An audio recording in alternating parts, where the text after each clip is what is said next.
All right, we're back at this again. I was not happy with the alignment of this. So I took it all apart again, and I'm going to redo it. And I'm going to explain it step by step this time. So what I'm trying to do is, I don't know how this exactly goes back together again per what Toyota wants. But I do know how Toyota had it. So on this one here, you can see there's a rivet, a rivet, and then a little dot. Over here, there's a little dot, there's the two rivets, there's the two rivets. So obviously this must sit in there like that. So what I did was, this dot here, I just brought it straight up and I made a mark right there. Now, it doesn't line up directly with that. Sorry about that. So I believe that this lines up with that little dot. I don't think they're the exact same piece, that they're meant for each other. I don't know. I really don't care. But it's supposed to line up so that that line is going to be even with this line. So you see there, that's where the dot's supposed to be. And then I just drew a line straight up and right there. But you see that these are angled. So you need to actually have it here, and as it goes down, it goes to there. See how it's an angle? So I very carefully traced the tooth up and then put it on this mark here. Right there. So that when I put this in,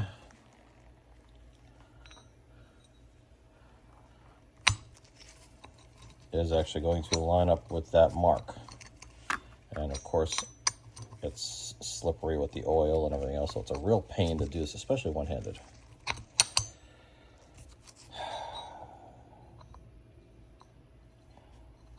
So you'll feel it drop into a tooth right there. Okay. So then that will be lined up, and then when I press it in, it's going to rotate into there. But before I do that, I need to put this guy in. So I put this guy in first.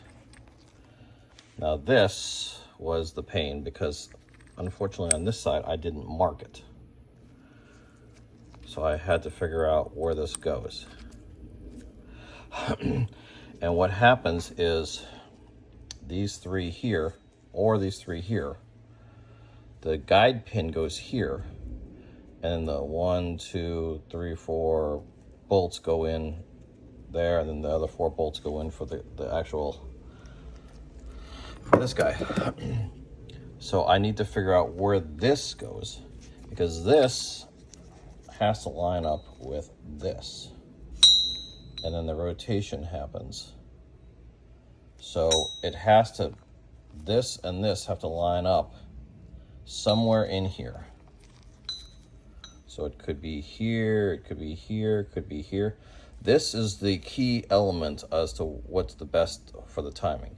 And so if it's here, or if it's here, or if it's here, once it locks in, that stays that way. And that's what the factory does to have it lined up exactly right for the cam timing. And so then once it's here in that lock position, everything else rotates around it up and down, which, because it's at a angle, turns everything as one big unit back and forth.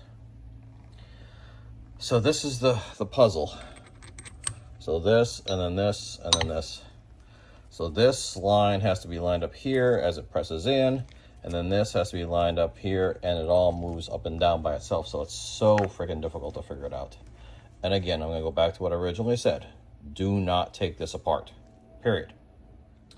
All right, I got these bad boys on. I am happy. I had to rebuild this one a couple times because I just was not happy with it. It turns out I was right on, but I just wasn't happy with it. So I did it 3 more times to make absolutely certain. Now, when I took these off, these bolts, these black bolts, which they say never touch, were very loose. I mean, not like spinning them off, but they were very loose, very easy to crack open with the wrench. I can't find a torque spec for these, so I don't know about that. These guys, I can't find a torque spec for these either. The one inside here, the inside this is 65 foot-pounds. But putting my torque wrench on that and holding this and everything and putting as much force as I can't get to 65, so it's real close. But and then this guy here it's just an O-ring, so it's just 11 foot-pounds here. But these are back on. Both sides are back on. They're as close as I can get to aligning them that I had before. Now I've already covered up the mark inside here. It's underneath this cam gear to show you, but it's definitely lined up, so I'm happy with that. I believe this is exactly the way it was before I took it apart. I mean, not exactly, but exactly. I spent a lot of time making sure this was exactly right. Is it required? I don't know, but I don't care. It's exactly right back on. So moving forward, putting the time belt on. So you can see I got my timing mark and the T for timing, and before I had taken it off, I had actually marked. So that's on. Again, T for timing, there's the mark, and I marked it here as well. So that is on. And then down here, for this, I marked it right here to here to here, so that's on. So now I'm gonna put the main crank on. I'm gonna rotate this 2 times. I already went and took all the spark plugs out so I don't have any compression issues, because if I'm hitting a valve, I wanna feel that valve touch. So I should not have any compression issues. It should just turn nice and freely. And if I'm touching a valve, it's gonna stop. And then I stop. And then we figure out where we're going on from there. But I'm actually halfway excited about this. So maybe I'm turning the corner. Here, what's this wood? All right, further updates to come. All right, I'm gonna do the 2 full rotations. It's on 0, top dead center. It's on top dead center here. And it's on top dead center there. So now I'm gonna do 2 full rotations of the crank, which equals 1 full rotation of the cams, to make sure they're still in the same place.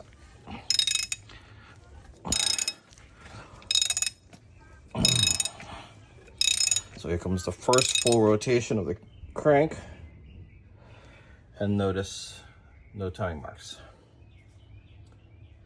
So then the second 360-degree rotation of the crank.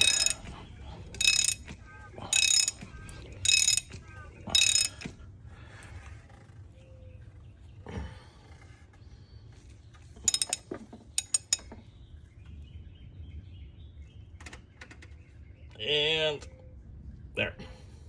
So now my 2 marks on my cams should line up.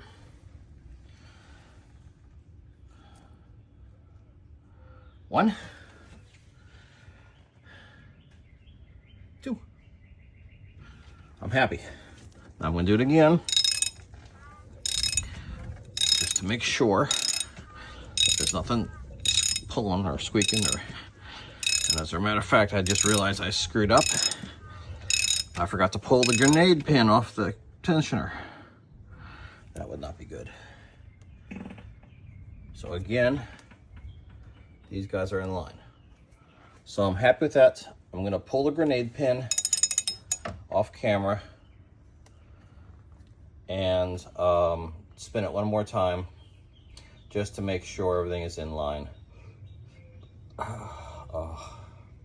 Which means I have to remove the grenade pin, of course, is like right here.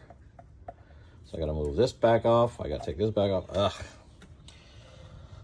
Getting ahead of myself. Slow and steady, boys, slow and steady. Alrighty, here we got everything put back together again, with a few exceptions.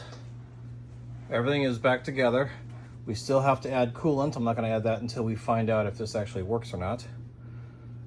A few other things need to be tightened up, but if it does work,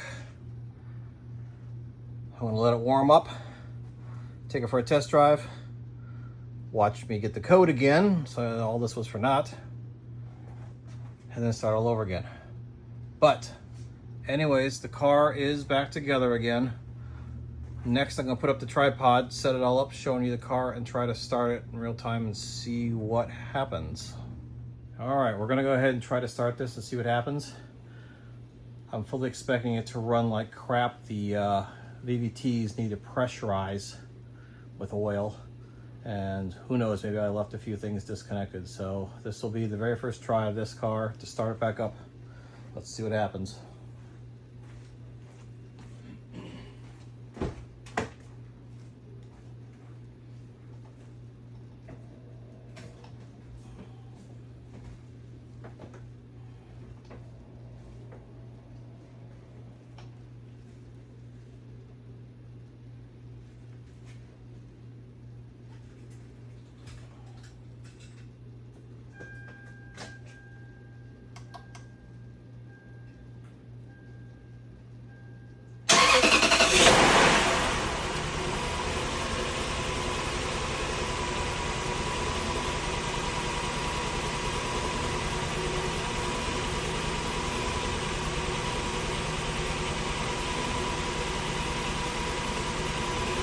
So immediately it's running rough, and I got the check VSC light right away immediately. So we'll have to pull up the code and see what that is. But it is running. So I'm low on fluid for the power steering, so here comes that noise.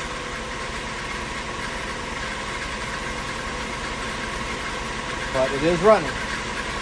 So I'm going to stop the video here. I'm going to add some more power steering fluid and check the codes and get back to you. All right, so car is completely back together again, and we're going to go on our maiden test voyage here. Yes, we did get the VVT check engine light again, but this time it's on the right side. So I don't know. So I'm going to drive it a couple, 2-3 times. I'm going to check it. I'm a little low on antifreeze, so I'm going to stop off at the auto parts store and grab another gallon of antifreeze, and then see what happens. Maybe it just needs to work its way in. Maybe I did something wrong. I got to tear it all apart again. I don't know. But I'm going to go take it for a test drive and see what happens. So we'll see what happens next. Alrighty. With the engine all torn apart, you know what that means. Yep, you are correct. It did not work. Now, I'm going to throw a major caveat on there. This is exciting and good news, but bad news.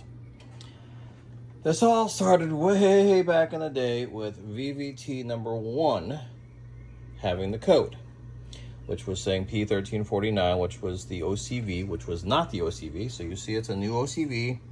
It's a new plug, everything checked. It turned out that I tore all that apart and took out the VVT itself. Tried to clean it up without disassembling it, because they say do not disassemble, and it fell apart. Well, I figured out how to put it back together again and put it all back together. And then I figured, well, if that's all gummed up and super nasty, see the previous videos with how bad it was, then this one would be just as bad. And sure enough, it was. Now, this was working. There was no problem with bank 2 whatsoever. So I took all this apart and I cleaned up this side, took the actual VVT actuator itself, took it out and cleaned it up and put it back together again, and then reassembled everything, which is, you know, the radiator has to come out, a lot of the accessory stuff has to come out, the entire timing belt has to come out. It's a big job just to get this off. All it is these 4 bolts, but you gotta get the timing belt off. In order to get the timing belt off, you gotta take everything else off, and more importantly, get the timing belt back on again. Needs to be all off. So put it all back together again, started it back up, and wouldn't you know, now this side has failed. But the good news, the silver lining, is this side is no longer showing a failure. So cleaning up the VVT actuator itself from all that carbon deposits, I believe, was the problem. And so I'm thinking I may have messed up something on this. So back to the drawing board again. I think it's positive news that there's no VVT on this side, and negative that I screwed this one up. So I'm going to take this back apart again and go through everything again and check it all again Now, some people have commented that it could be that plug right there, which is the camshaft position sensor, one on each side. Those both check okay, and they're both got new plugs on them and everything else, so I don't think that's the issue. Furthermore, I took it for a quick little test drive, and I just cleaned it, but right here was fresh, brand new oil dripping right there. So either the upper cap is leaking a little bit. I don't remember seeing that when I took this off. I was seeing that. That's fresh, clean oil. So either the cap is leaking, which I doubt, or that new O-ring that I put in there might not have been sealed properly, or maybe it come out of the groove or something. Now, going to the cover, the VVT cover, yeah, it's got some black stuff and all that, but you can see here, there's some small traces of fresh new, well, maybe not. It was looking like it was fresh new oil, but it's not. There's no reason to clean this, but I probably should. But this, you can see, is wet right here. So it was leaking inside that somewhere, somehow. So, regardless if that was the problem or not with the VVT being not rebuilt properly, it doesn't really matter because I got to take it apart either way to double verify that O-ring is properly seated. So I did a few tests today, and it's showing still a failure. So the engine's nice and crispy hot. So I'm going to tear it all apart again and check again. I'm not going to film tearing it all apart. It's just the obvious that I've already done. So hopefully the next video will show the conclusion and the final permanently fixed result. Fingers crossed.